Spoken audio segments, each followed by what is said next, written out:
Hey guys, how's it going? I'm Lewis Hardingham and welcome back to the channel, and in today's video I'm going to be analysing Walgreens Boots Alliance stock. I'm going to be using fundamental analysis to see if the company is worth buying or not. I'll be then using a DCF valuation to determine the fair value of their stock. Let's get straight into it.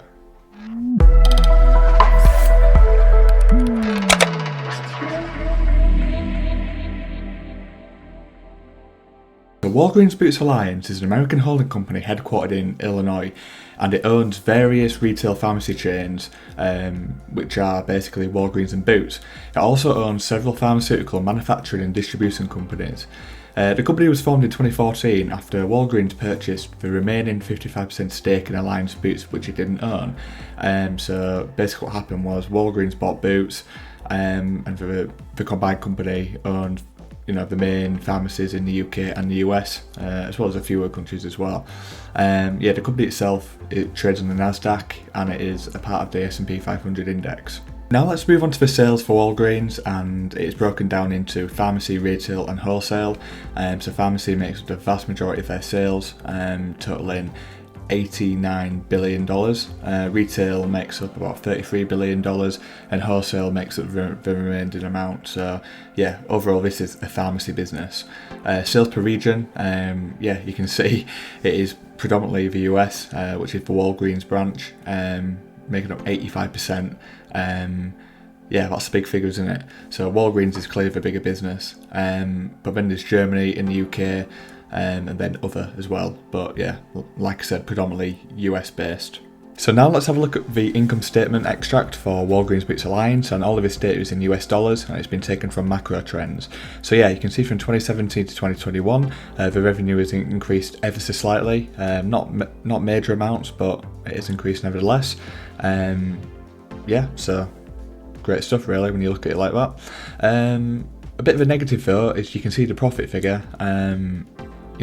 Quite a few years ago they were making a lot better profit margins, and then recently, maybe 2020 is a bit of an anomaly for very obvious reasons, but 2021 you'd maybe want that profit figure to be double what it was, and I'm sure there's some good reasons for that. But as long as the company is profitable and it thinks it can get its margins back to where it was, then the business will be solid over the long term. Now let's have a look at the balance sheet extract for Walgreens Boots, and the figures I look at on here would be the long-term debt figure to start with, and from 2017 to 2021 this has almost halved, so awesome stuff. We've clearly repaid some of the long-term debt, so no complaints there. You'd have to double check to see if some of that long-term debt went into the current liabilities, as in it was long-term debt which is now due within a year, but that's something you can check in the annual report. The next figure I'll look at is the retained earnings figure. So over time I want this figure to be increasing, because retained earnings is basically just accumulated profit over time. You can see it's increased just under $5 billion in 5 years, so not too shabby. Now onto the cash flow statement, and the main figure we're going to look at here is the cash flow from operating activities and the net change in PPE, which is essentially free cash flow. You can see from 2017 to 2021 it's actually decreased, so this is a bit of a bad sign. 2017 2018 rather solid, and then from there the free cash flow for whatever reason has decreased.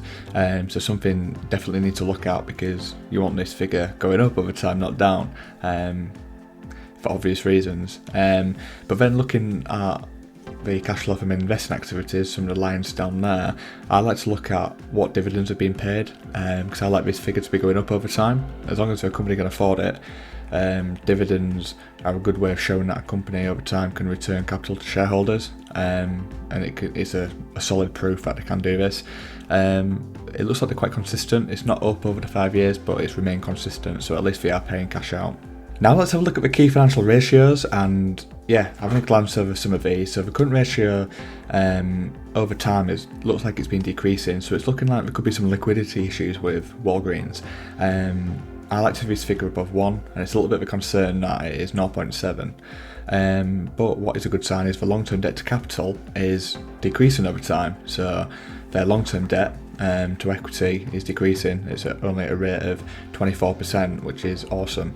For gross margins, quite low in this business, but at least very consistent. And then we'll look at the net profit margin next, and like we saw in the income statement, the profit has decreased over the past few years, and you want this figure to be getting back to that 3% mark, because that looks like a decent figure for Walgreens. So they basically need to increase their margins by over 1% again, bottom line. So hopefully they can do this over the long term. Return on equity, a little bit all over the place, but looks like this is related to the profit. So you can see 2019, 18 and 17, pretty solid return on equity, but then the past 2 years have really let it down a bit.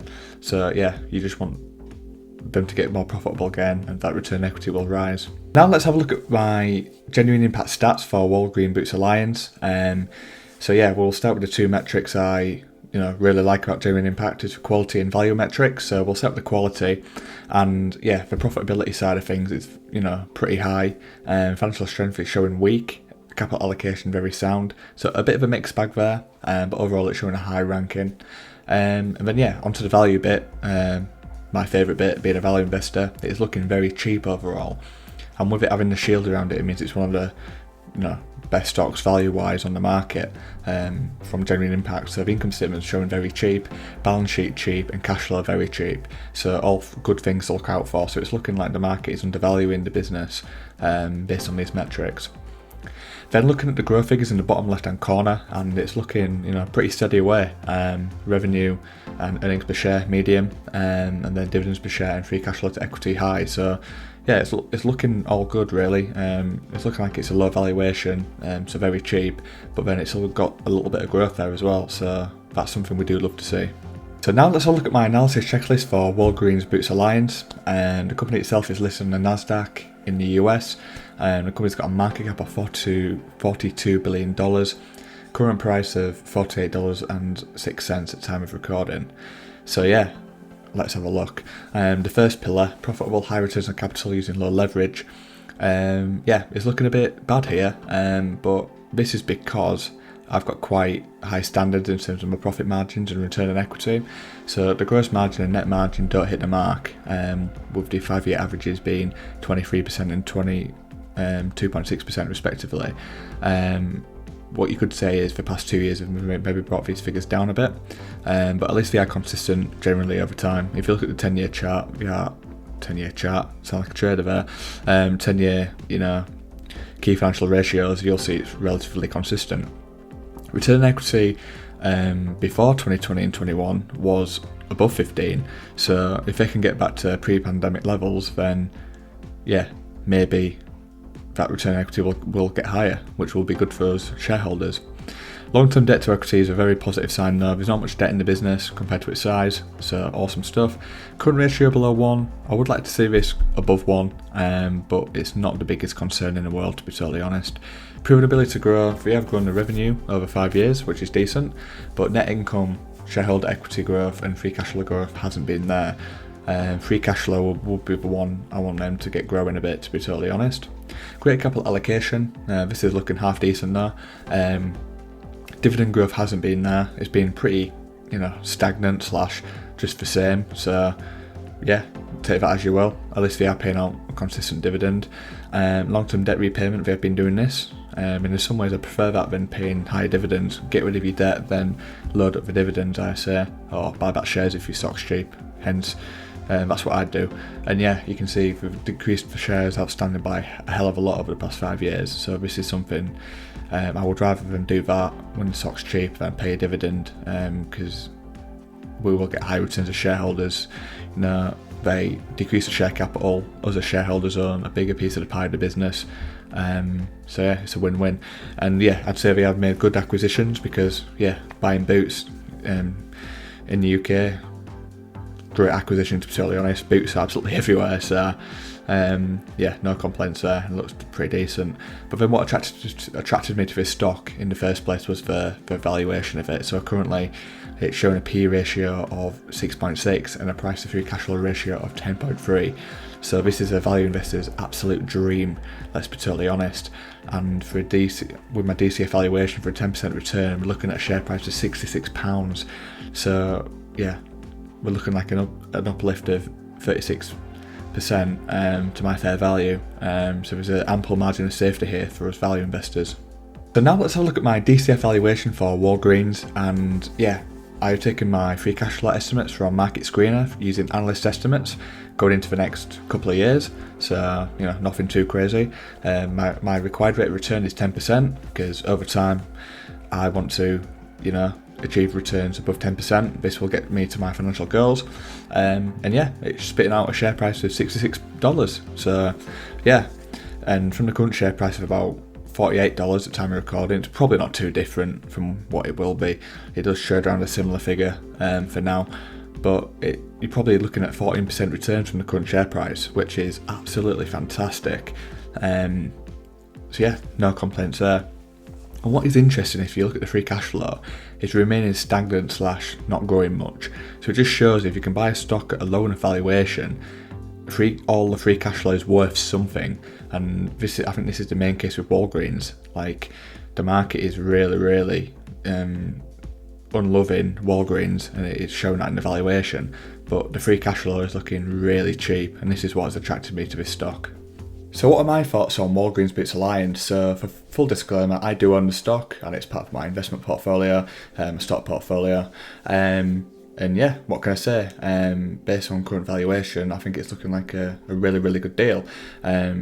It's looking really cheap, like on an earnings basis, a P ratio of 6 or 7. That is incredible. There's not many stocks below that. And as a value investor, this is what attracted me to the stock in the first place. And then when you do the numbers on it, yeah, I don't really like retail businesses as much, but I see this as more of a pure pharmacy business, which is not going to go away, in my honest opinion. But yeah, the financials are pretty solid. There's not much debt. You know, the profits are consistent. Maybe a couple of blips in the road, but if you can stay even at the current levels, it's looking like a really good deal. And just imagine if they could improve their margins. You're looking at even better business. So overall, it looks like a win-win to me. The main thing for me on this one is the downside is so limited, in my opinion, that it's just a no-brainer, and there's a real ample margin of safety in this one. It's looking like 14% returns annually, based on my DCF numbers, and I wasn't doing anything crazy with them either. The free cash flow figures were pretty reasonable and maybe conservative. I would rather be more conservative than, you know, be a bit more out there, because that does protect me as an investor. But I personally think this one's got a big margin of safety. The free cash flow going into the future is looking cheap. So yeah, I think this would make a good addition to most people's portfolios if it's a stock you're interested in. Well, I hope you enjoyed today's stock analysis on Walgreens, and if you enjoyed it, then please subscribe to the channel. Thank you very much for watching. I will see you next time. Thank you for watching. As always, it would be amazing if you could like, comment and subscribe to the channel if you enjoyed this video. I will see you in the next one. However, you can check out some of these videos.